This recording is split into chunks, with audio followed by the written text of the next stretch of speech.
اگر ہم صحابہ اکرام اور ان کی قربانیوں کو اپنے سامنے رکھیں گے تو یقیناً ہمارے اندر بھی وہی جذبہ اور شوق پیدا ہوگا۔ چنانچہ حضرت صدیق اکبر رضی اللہ عنہ وہ جلیل القدر صحابی ہیں جو سب سے پہلے اسلام لے کر آئے، جو سب سے زیادہ حضور صلی اللہ علیہ وسلم کے لیے قربانیاں دیتے رہے۔ اسی لیے قرآن پاک میں بھی ان کی شان اور ان کا مقام بیان کیا گیا اور قرآن میں بھی ان کا ذکر کیا گیا۔ ارشاد ہے اذ یقول لصاحبہ لا تحزن ان اللہ معنا، جب حضور صلی اللہ علیہ وسلم نے حضرت ابوبکر صدیق رضی اللہ عنہ کے ساتھ ہجرت فرمائی، اور اس وقت کہ جب ہر طرف سے کفار نعوذ باللہ حضور صلی اللہ علیہ وسلم کو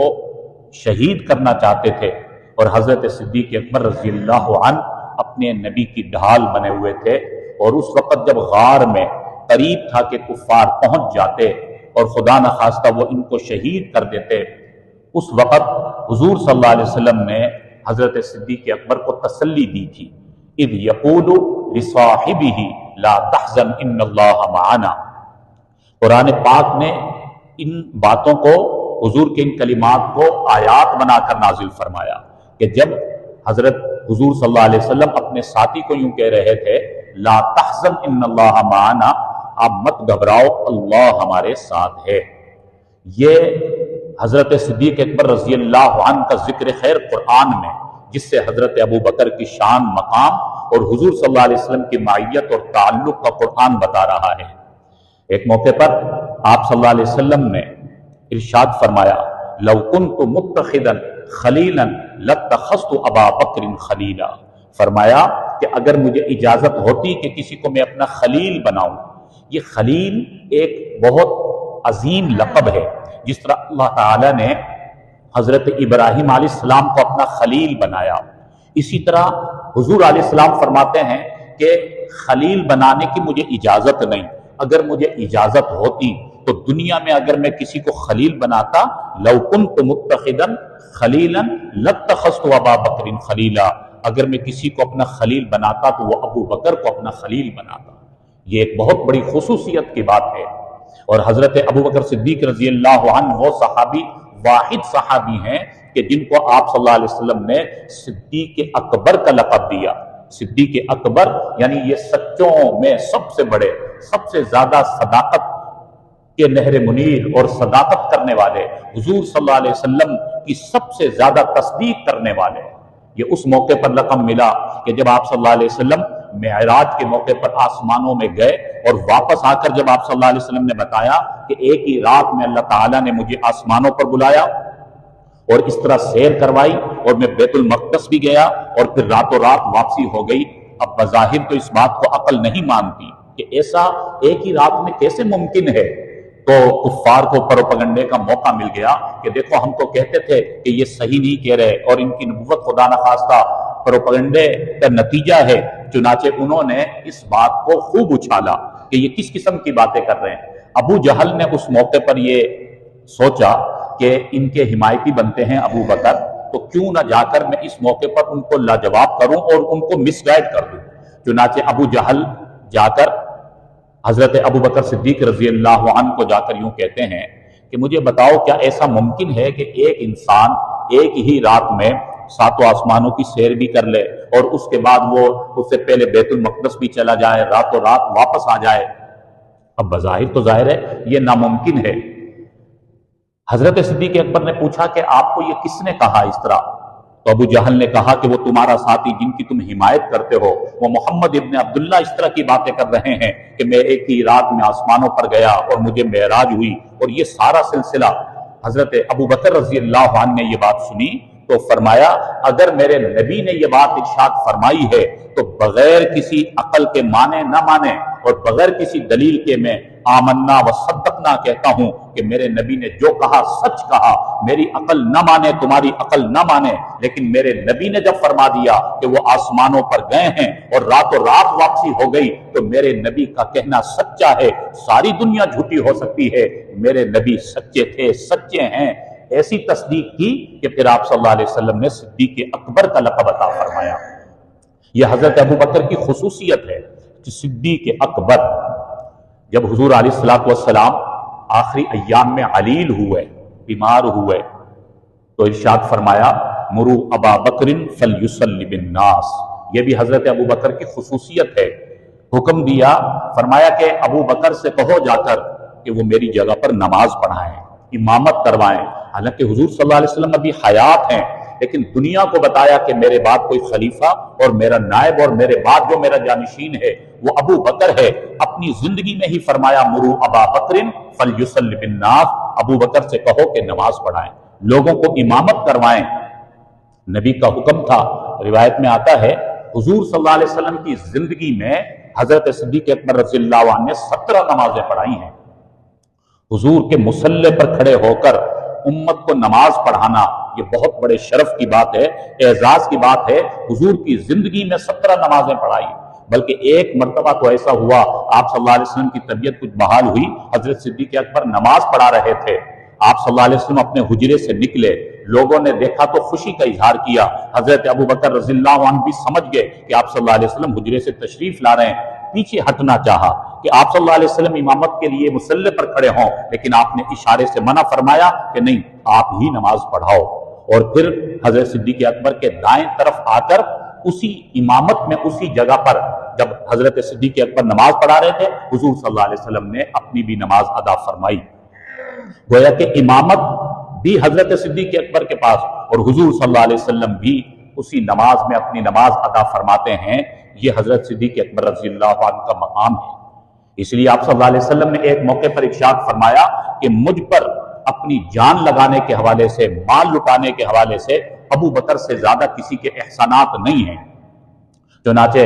جانی حوالے سے جب حضرت صدیق اکبر رضی اللہ عنہ نے دیکھا کہیں پریشانی ہے، اپنی جان کی پرواہ نہیں کی، اپنے نبی صلی اللہ علیہ وسلم کا دفاع کیا، اور جہاں مال قربان کرنے کا وقت آیا تو مال قربان کرنے کے لیے بھی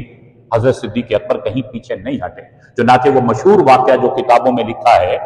کہ غزوہ تبوک کے موقع پر کہ جب 1.5 لاکھ رومیوں کا مقابلہ تھا، آپ صلی اللہ علیہ وسلم نے مسلمانوں سے چندے کی اپیل فرمائی۔ ظاہر وسائل کم تھے، تعداد بھی کم تھی، اور کفار کی تعداد بھی زیادہ تھی، اسلحہ بھی زیادہ تھا۔ چنانچہ مسجد نبوی میں کھڑے ہو کر آپ صلی اللہ علیہ وسلم نے مسلمانوں سے، صحابہ اکرام سے چندے کی اپیل فرمائی کہ ابھی اپنی اپنی طاقت کے بقدر تم اپنا تعاون لے کر آؤ، اعلاء کلمت اللہ کا مسئلہ ہے، دین کی سربلندی کا مسئلہ ہے۔ چنانچہ تمام صحابہ اکرام اپنے اپنے گھروں کو چلے گئے، اور ہر مسلمان اپنی اپنی طاقت کے بقدر، بلکہ طاقت سے بھی زیادہ مال لا کر حضور صلی اللہ علیہ وسلم کے قریب رکھتا رہا۔ حضرت عثمان غنی رضی اللہ عنہ اپنا تہائی مال لے کر آتے ہیں، 30 حصے کر کے، تیسرا حصہ لا کر حضور صلی اللہ علیہ وسلم کے قدموں میں رکھتے ہیں۔ حضرت فاروق اعظم رضی اللہ عنہ اپنے گھر گئے اور اپنا سارا مال جمع کیا، اس کو 2 حصوں میں تقسیم کیا، اور آدھا مال لے کر جتنا بھی ان کا اثاثہ تھا اس کا نصف لا کر حضور صلی اللہ علیہ وسلم کے قدموں میں رکھا کہ آپ صلی اللہ علیہ وسلم نے اپیل فرمائی ہے۔ حضور صلی اللہ علیہ وسلم نے حضرت عمر کو دیکھا کہ لے کر آ رہے ہیں تعاون، فرمایا ما خلفت یا عمر، اے عمر پیچھے کیا چھوڑ کر آئے ہو؟ تو فرمایا یا رسول اللہ آدھا لے کر آ گیا، آدھا میں اللہ کے دین کے لیے آپ کے حکم پر لے کر آ گیا ہوں۔ تھوڑی دیر کے بعد حضرت صدیق اکبر رضی اللہ عنہ بھی اپنا مال سمیٹ کر لے کر آتے ہیں۔ جب وہ پہنچے، آپ صلی اللہ علیہ وسلم کے قدموں میں وہ مال رکھا، تو حضرت حضور صلی اللہ علیہ وسلم نے حضرت صدیق اکبر سے بھی یہی سوال کیا، ما خلفت یا ابا بکر، اے ابو بکر پیچھے کیا چھوڑ کر آئے ہو، کتنا چھوڑ کر آئے ہو؟ جواب میں حضرت ابو بکر نے فرمایا یا رسول اللہ جتنا بھی میری ملکیت میں مال تھا، جو بھی میرے اثاثے تھے، وہ سب لے کر آ گیا، گھر پر اللہ اور اللہ کے رسول کا نام چھوڑ کر آیا ہوں، جتنا بھی تھا وہ سب کچھ میں لے کر آ گیا، آپ کا حکم ہے، آپ کے حکم کے آگے ہمارے مال کی کیا حیثیت ہے، آپ کے لیے جانیں بھی قربان ہیں، آپ کے لیے اپنا مال بھی قربان ہے، جتنا تھا سب لے کر آ گیا۔ حضرت عائشہ رضی اللہ عنہا فرماتی ہیں کہ رات کو میں نے دیکھا میرے ابا جان دیواروں میں کچھ تلاش کر رہے ہیں، میں نے پوچھا ابا جان کیا تلاش کر رہے ہو؟ فرمایا کہ میں نے یوں تو جتنا مال تھا سب اپنے نبی کے قدموں میں رکھ دیا، لیکن مجھے یاد آیا کہ میں نے ایک سوئی ایک دیوار کے سوراخ میں لگا دی تھی، وہ سوئی میں تلاش کر رہا ہوں کہ میرے نبی نے چندے کی اپیل فرمائی اور میرے گھر میں ایک سوئی بھی باقی رہ جائے، وہ سوئی تلاش کر رہا ہوں، وہ سوئی بھی لے جا کر حضور کے قدموں میں رکھنا چاہتا ہوں۔ حضرت عائشہ فرماتے ہیں کہ رات کو میرے بجان بے چین رہے، میں نے پوچھا بجان آپ کو کیا پریشانی ہے؟ فرمایا کہ میرے نبی نے چندے کی اپیل فرمائی، دین اسلام کا مسئلہ ہے، سربلندی کا مسئلہ ہے، میرے جسم پر ایک قیمتی لباس ہے، میں صبح کا انتظار کر رہا ہوں کہ صبح ہو جائے تو یہ قیمتی لباس بھی میں بازار میں فروخت کر دوں اور اس سے بھی جو بھی رقم آئے وہ رقم بھی اللہ کے لیے اللہ کے نبی کے قدموں میں لا کر رکھ دوں۔ فرمایا کہ جب صبح ہوئی میرے ابا جان بازار چلے گئے اور پہلے ٹاٹ کا لباس خریدا، ٹاٹ کا لباس خریدا اور وہ زیب تن کیا اور بٹن کی جگہ پر کانٹے لگائے کہ کہیں بٹن بھی خریدنے میں کچھ رقم لگے گی تو وہ رقم بھی میں کیوں اپنی جان کے لیے اپنے آپ کے لیے لگاؤں، چنانچہ بٹنوں کی جگہ پر کانٹے لگائے اور وہ رقم جتنی بھی بچی وہ سب لے جا کر حضور صلی اللہ علیہ وسلم کے قدموں میں رکھی۔ اور اللہ رب العالمین نے حضرت ابو بکر رضی اللہ عنہ کے اس عمل کو ایسا پسند فرمایا، روایت میں آتا ہے اللہ تعالیٰ نے حضرت جبریل امین کو حکم دیا، فرمایا کہ میرے محبوب کے ایک ساتھی ابو بکر نے میرے نام پر میرے نبی کے حکم پر اپنا لباس تک اس نے فروخت کر دیا اور ٹاٹ کا لباس پہنا، اے جبریل تم بھی فرشتوں کی جماعت اپنے ساتھ لے جاؤ اور تم بھی ٹاٹ کا لباس پہنو، بٹن کی جگہ پر اسی طرح کانٹے لگاؤ اور میرے نبی کو جا کر ابو بکر کے لیے سلام پہنچاؤ، ابو بکر کی سنت کو زندہ کرو۔ جب آپ صلی اللہ علیہ وسلم کی خدمت میں حضرت صدیق اکبر پہنچے، اسی درمیان حضرت جبریل امین پہنچتے ہیں، ٹاٹ کا لباس پہنا ہوا ہے، ایک بڑی فرشتوں کی جماعت ہے۔ آپ صلی اللہ علیہ وسلم پوچھا، حضرت جبریل امین سے پوچھا، اے جبریل تم تو سفید اور بڑے نفیس لباس میں ہوتے تھے، آج تم نے یہ ٹاٹ کا لباس پہنا؟ فرمایا اللہ کے نبی یہ اللہ کا حکم ہے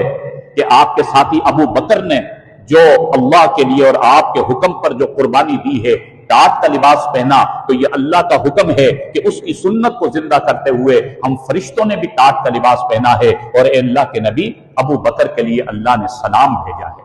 یہ حضرت صدیق اکبر رضی اللہ عنہ کا مقام اور مرتبہ، انہوں نے اتنی قربانیاں دی تو پھر اللہ کی طرف سے ان کے لیے سلام آئے، انہوں نے اتنی قربانیاں دی تھی تو ان کو یہ مقام اور مرتبہ ملا۔ اسی لیے تو آپ صلی اللہ علیہ وسلم سے کسی نے پوچھا کہ یا رسول اللہ صلی اللہ علیہ وسلم آپ کو خواتین میں سب سے زیادہ کون محبوب ہیں؟ فرمایا مجھے خواتین میں سب سے زیادہ عائشہ محبوب ہیں۔ یا رسول اللہ مردوں میں آپ کو سب سے زیادہ کن سے محبت ہے؟ فرمایا عائشہ کے والد ابو بکر سے محبت ہے۔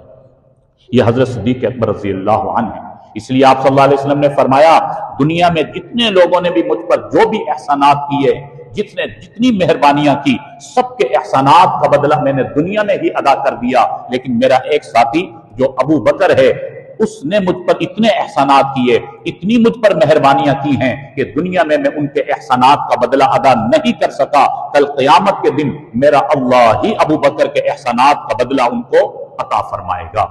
تو یہ حضرت ابو بکر صدیق رضی اللہ عنہ جن کی وفات 22 جمادی الثانی، اسی مہینے کی 22 جمادی الثانی کو ان کی وفات ہوئی، لہٰذا اسی مناسبت سے ہمیں بھی چاہیے کہ اپنے گھروں میں بھی اس کا تذکرہ کیا کریں۔ ہماری بھی ذمہ داری ہے کہ ہم بھی اپنے بچوں کو، اپنے نوجوانوں کو بتائیں، جس کی جہاں تک رسائی ہے اور جہاں تک وہ آواز پہنچا سکتا ہے، ہمیں ان محسنین کے بارے میں بتانا چاہیے، صحابہ اکرام کے بارے میں بتانا چاہیے، ان کی قربانیاں کیا ہیں اور انہوں نے کتنی جانی اور مالی قربانیاں دے کر اس دین کو ہم تک پہنچایا ہے۔ یہ دین اسلام یوں ہی نہیں پہنچ گیا، جانیں قربان ہوئی ہیں، مال قربان ہوا ہے، وطن کو چھوڑا ہے، بچوں کو یتیم کروایا ہے، گھر کو خیر آباد کیا، اپنی تجارت کو چھوڑا، کاروبار کو چھوڑا، تن من دھن کی بازیاں لگائی، ساری قربانیاں دینے کے بعد یہ دین ہم تک پہنچا ہے۔ تو اس دین کی قدر ہمیں تبھی آئے گی جب ہم اسلام کے ان اولین محسنین کی قربانیوں کو اپنے سامنے رکھیں گے کہ انہوں نے کتنا کچھ قربان کیا ہے۔ تو حضرت صدیق اکبر رضی اللہ عنہ کے فضائل و مناقب کا استحضار ہونا چاہیے، ہمارے گھر کی خواتین کو بھی پتہ ہونا چاہیے، ہمارے بچوں کو بھی پتہ ہونا چاہیے۔ اللہ رب العالمین ہمیں تمام صحابہ اکرام سے سچی محبت اور عقیدت نصیب فرمائے۔ اللہ تعالی ہمیں حضرت ابوبکر صدیق رضی اللہ عنہ کے نقش قدم پر چلنے کی توفیق نصیب فرمائے۔ وآخر دعوانا ان الحمد للہ رب العالمین۔